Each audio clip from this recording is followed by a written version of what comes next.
What's up, guys? Shockwave640 here, and today we're going to be taking a look at the Star Wars Black Series K-2SO from the new Rogue One movie. Well, it's not exactly new anymore, but from the Star Wars Rogue One movie. Now, here we have K-2SO himself, and I do have him in his box because I do have the box tone. You can kind of sort of see me on there. Hi!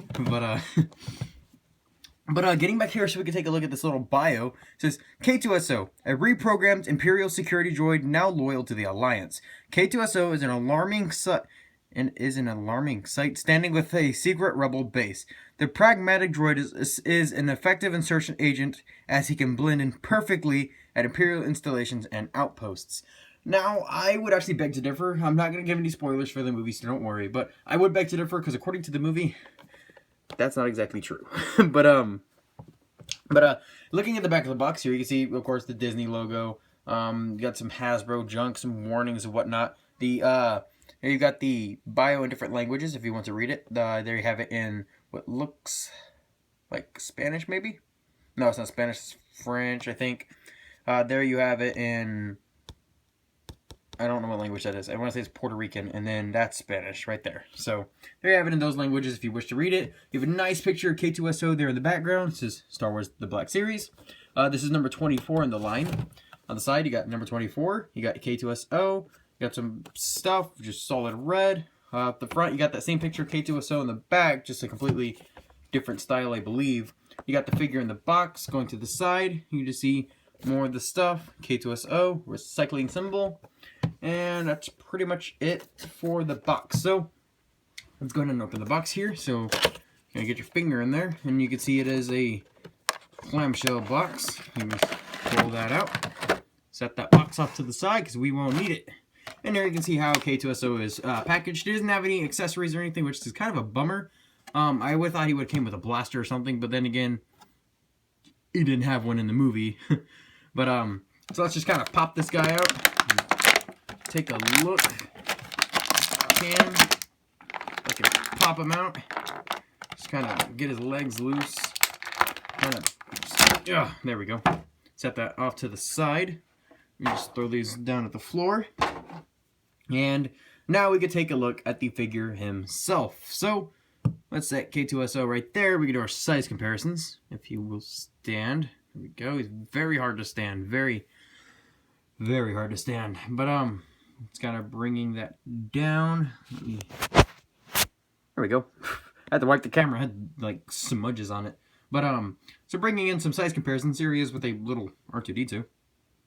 This size comparison is way, way off. R2-D2 should be closer to around here, about-ish. Here he is with this little Doctor Who exclusive that I got in the mail not too terribly long ago. Very cool. Still haven't seen the movie though. I haven't seen the movie yet, which I really do want to. Here he is with Springtrap. You can see how he looks with that. Here he is with Figma Link, because this Star Wars Black Series is basically the Figmas of the Star Wars universe in a way, sort of. But there you can see him with Figma Link. And here he is with the Lego Build-A-Figure Captain Phasma, who towers over him. This Captain Phasma's like a liter size, so there you can see him with her. So setting her off to the side. Excuse me. Now let's get in here and take a look at the details. He will stand. It's kind of just adjusting the camera a little bit and bringing him in. So you can see very, very excellent looking paint and detail on this figure. You can see his antennas here. You take a little bit of bending to get them in place. They are a softer plastic. I don't recommend bending them all over the place though. But very nice detail. You got some nice silvers for the scratches on his paint, like the dents inside of his body. Get some nice scratched out silver there on the torso. You got the blue and the white lights right there. Some more scratches, more scratches. This yellow paint, which a lot of people complain about it scratching off. Honestly, I think it just makes him look that much better. You can see it is on here on his arms as well. And then on his armpits, you got some nice gunmetal gray all kind of scratched up, which again, I think it looks great. There you have the scratched out Imperial logos, which I wish they were a little bit more vibrant, but they're not. They're moving on to his head. You got some nice silvers and reds. Some like a pale silver. You got some white there for his eyes, which I think have a lot of character to them. Especially when you like tilt his head to the side and stuff, just because I really do like K-2SO. He has to be my favorite droid besides R2-D2. But rotating him to the side, or to the back, gets a nice white right there on his little backpack section. Get some nice whites and reds in there. Nice details in his abdomen section. Very cool. You got some silver there in those pistons. Some gunmetal gray going on in his hips along with that scratched up yellow. Some gunmetal gray there on his knees as well as his elbows, along with that white there and some silver here and there on his hands and his arms. You got some gunmetal gray right there on his wrists.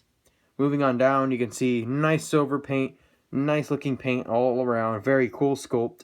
The way they did the joints is like a clear piece of plastic with this hinge around it, so it gives it that illusion that that's just solid right there. Even though, because in the movie that's how it looked, but the toy they couldn't really pull that off with still having the stability that this figure should have, which is next to none anyways, because these feet. And then moving down to the feet, which do look quite nice. There's little pegs there on the bottom for a stand, and very cool. I wish they had a toe joint, but they don't. It's just a solid piece. Would have helped a lot with posability. Same thing with the hands. I wish the hands had like a single knuckle joint right here, but they don't. But oh well, what are you gonna do? And that's pretty much it detail-wise. I believe I covered all of it.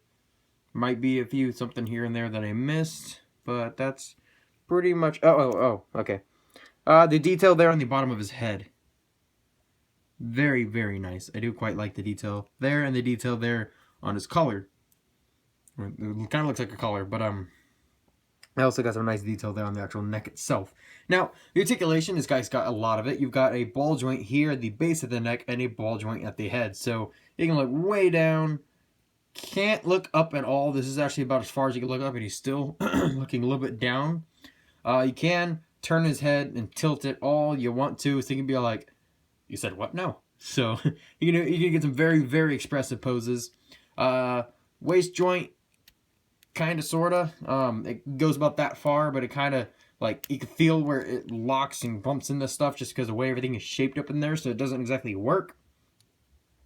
His arms on a very tight joint can go all the way around and go out about that far before you end up breaking something. You have a swivel here, you have a swivel here, and you have a swivel here, and then you have the hinge there, which is kind of like a ratchet. It could go there, there, and there. It kind of sort of goes all the way back, so that kind of sucks, especially for posability. And then he's got an elbow with a little bit over 90 degrees of bend, and same thing going backwards. So you can get all kinds of really cool poses, and you can choose which part of the forearm you want to see facing you. So you have that scratched up part if you want to, which is usually what I end up doing. This little detail right here facing outwards. So I think it's the same on this forearm. There we go. Same exact articulation on that other arm, obviously.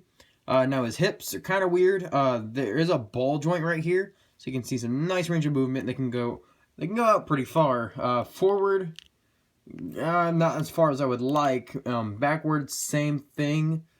But just the way the joint feels, it feels weird because it automatically wants to shift outward like that whenever you start kicking his leg up, like he's got Barbie doll articulation, and nothing irks me more whenever a figure has joints like that. But then again, with the way that his waist is shaped, it kind of has to be like that, so I can kind of forgive it. No swivel there besides that ball joint. This piece up here is not a ball joint, and I don't recommend trying, so it kind of sucks. You have a hinge here, and you have a hinge here. Although this one's kind of tight. And again, with this one, you can rotate it however you wish, except it is supposed to be with this kind of angled part facing inwards like so. And then you have a swivel. Nope, you don't have a swivel right here at the ankle. The feet can go forward, they can go backward.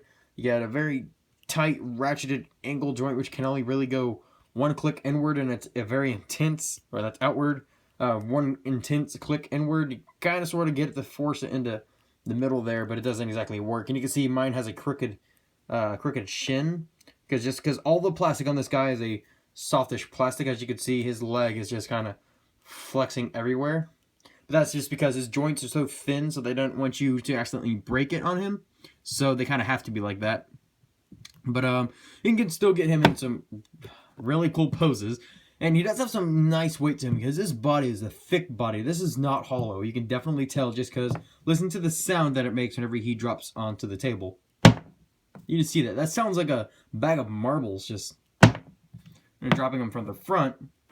Just loud thuds. I mean, this guy he's heavy. He's very, very heavy. And then you got like Captain Phasma here, and you drop her, and it's just her head pops off, and she just kind of a light, cluttery sound, and this guy's just full on brickage. So I probably need to stop doing that before I break the guy. But a very cool figure. I don't exactly know how much it cost because it was a gift around Christmas time. So I don't know how much he costed, but I imagine it's probably around like $20, $24, something like that. Depends on where you go. But in terms of American money, I do believe he is, or in US dollars, I do believe he is roughly around $20, I want to say. I do believe I have seen the Star Wars Black Series figures for 25-ish in certain places. Just depends on where you go. But that's pretty much it, guys. He doesn't have any weapons or anything like that. I think his hands could probably hold a Black Series weapon. I don't exactly know. It looks like he probably can, but don't really know. And there you can see the details on the hands and the details on the feet, if you wish to do so, because I don't think I showed the details there closely on his legs. But a very cool figure. I do highly, highly recommend you get this figure just because he's really just that cool. I mean, you can get him in some really, really cool looking poses. You can just kind of get his arms adjusted properly, and it just takes a little bit of fiddling with the legs to get him to balance, but once you get him balanced, and I'm actually going to get that arm down to get him in a more iconic K-2SO pose, and you can get him in some really nice poses. I mean, I'm shaking the table, and nothing's falling over. It's just whenever you poke him, he just drops dead. And it kind of happens like if you've got a lot of shaky activity going around in your house like I do, he does fall over a lot. I mean, like the slightest gust of wind will blow him over, but it just really depends on how stable you've got his leg joints, and you just kind of get them in a right position, and there you go. He will stand. But that's pretty much all I've got for this guy. So now let's move on to the voting. As always, the vote... Stop, K-2SO. As always, there's a I right up there, and you can choose who you want to be voted for. So today we have the Funko Five Nights at Freddy's Nightmare Chica and the Funko Five Nights at Freddy's Nightmare Foxy. Now, I don't have the rest of these figures. I've been trying to hunt them down, like the Funtime Foxy, Nightmare Freddy, and Nightmare Bonnie. And I know they have a Jacko Chica, but I'm probably not going to get that one. If I do, I'm not going to review it. Same thing with, I'm going to do the same thing that I did with their combined mode, I guess you can kind of say, with the extra body parts. I'll review that figure last and do a similar little skit kind of thing at the beginning of the video like I did for Springtrap. But, so again, choose who you want to be voted for. At the very top, there's an I right here where my pointing is finger. Where my pointer is finger right there. And you can see we got Funko Nightmare Foxy and Funko Nightmare Chica. So you can see who you want to be reviewed next, and I will review them ASAP. Well, guys, I'm Sharkwing640, and this was K-2SO. Thank you so much for watching, and I'll be seeing you later, my little Logicons. Peace. Peace.